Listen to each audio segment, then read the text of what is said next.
ஒருமுறை தொலைதூரக் காட்டில் பசுமையான மரங்களின் நடுவே ஒரு அழகான சிறிய ராஜ்யம் இருந்தது.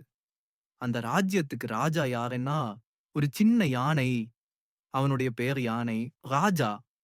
அவனுக்கு பெரிய காதுகள், நீளமான தும்பிக்கை. ஆனாலும் இதயம் மிக மென்மையானது. அவன் எப்போதும் எல்லா விலங்குகளுக்கும் நண்பன். பறவைகளுடன் பாடுவான், மான்களுடன் ஓடுவான், சிறு பூச்சிகளுடன் கூட விளையாடுவான். அவன் ராஜ்யம் முழுவதும் சிரிப்பு நிறைந்த இடம். ஒரு நாள் மாலை வானம் மஞ்சள் நிறத்தில் ஜொலித்துக் கொண்டிருந்தது.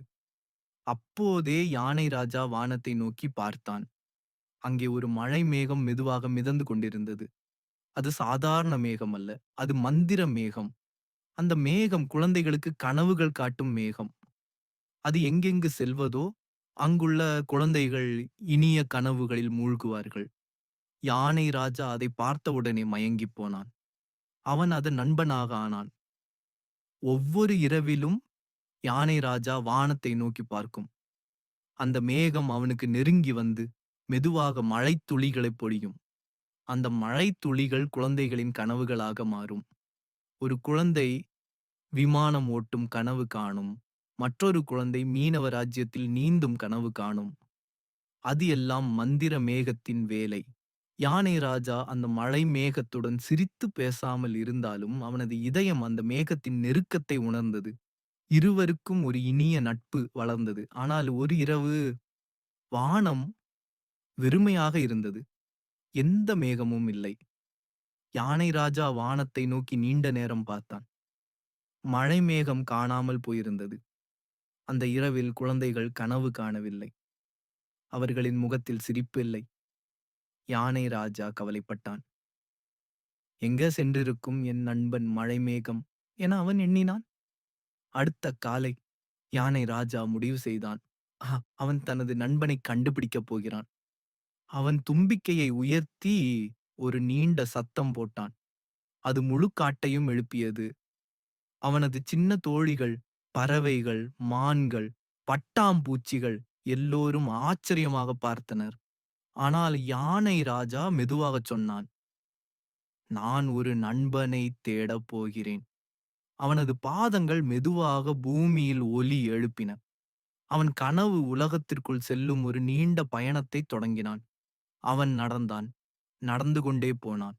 வெள்ளி ஒளியில் பிரகாசிக்கும் ஆறுகளைத் தாண்டினான்.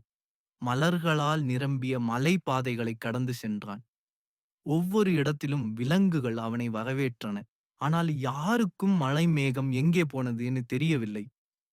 ஒரு நேரத்தில் யானை ராஜா ஒரு வித்தியாசமான நிலத்தை அடைந்தான். அது கனவு நிலம்.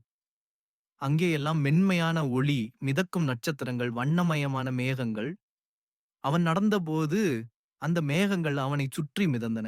அவன் கேட்டான், மழை மேகம் எங்கே? அவனது மனதில் ஒரு மென்மையான குரல் கேட்டது. நான் இங்கே இருக்கிறேன். அது மழை மேகத்தின் குரல். அது சோர்வாக இருந்தது. அது குழந்தைகளின் கனவுகளுக்காக மிகவும் கடுமையாக உழைத்தது. அதனால் தன்னுடைய ஒளி குண்டாகிவிட்டது. அதற்கு தொழில் தேவைப்பட்டது. யானை ராஜா மனம் உருகிப் போனான். அவன் மெதுவாக மேகத்தை தழுவினான். அவன் சொன்னான் மனதிலே, நீ சோர்ந்திருக்கிறாய், ஓய்வெடு. நான் உன்னை வீட்டுக்கு அழைத்துச் செல்கிறேன். அவன் தும்பிக்கையை மேலே நீட்டியபடி மேகத்தை மெதுவாக தன் தலையின் மேல் தூக்கியான். அவன் மெதுவாக நடந்தான். வானம் மெதுவாக வெளிச்சமாயிற்று. பகல் வருவதற்கு முன் அவன் திரும்பிச் செல்வது அவசியம். அவன் நடக்கையில் கனவு உலகம் மெதுவாக கரைந்தது. அவனது ராஜ்யம் வெளிச்சத்தில் தெரிந்தது. மழைமேகம் மீண்டும் வானத்தில் மிதந்தது. அது சிரித்தது. மழைத்துளிகள் விழுந்தன. அந்த துளிகள் குழந்தைகளின் முகத்தில் விழுந்து இனிய கனவுகளை ஏற்படுத்தின. மீண்டும் எல்லா குழந்தைகளும் சிரித்தனர். யானை ராஜா வானத்தை நோக்கி பார்த்தான். அவன் மனதில் ஒரு மகிழ்ச்சி. அவன் நண்பனை கண்டுபிடித்தான். அவனுக்கு புரிந்தது, நல்ல மனம் கொண்டவர்கள் ஒருபோதும் தனியாக இருப்பதில்லை. ஏனெனில் அன்பு எங்கே இருக்கிறதோ அங்கே மந்திரம் எப்போதும் வாழ்கிறது. இரவின் கடைசி காற்று மெதுவாக வீசியது. மழை மேகம் வானத்தில் அமைதியாக மிதந்தது. யானை ராஜா தன் கண்களை மூடி ஒரு இனிய கனவுக்குள் சென்றான். அந்த கனவில் அவன் மேகம், குழந்தைகள் எல்லாம் சேர்ந்து சிரித்தார்கள், விளையாடினார்கள். மெதுவாக இசை ஒலிக்கிறது. இனிய கனவுகள் குழந்தைகளே. நாளை மீண்டும் ஒரு புதிய மந்திர கதையுடன் உங்களை சந்திக்கிறான்.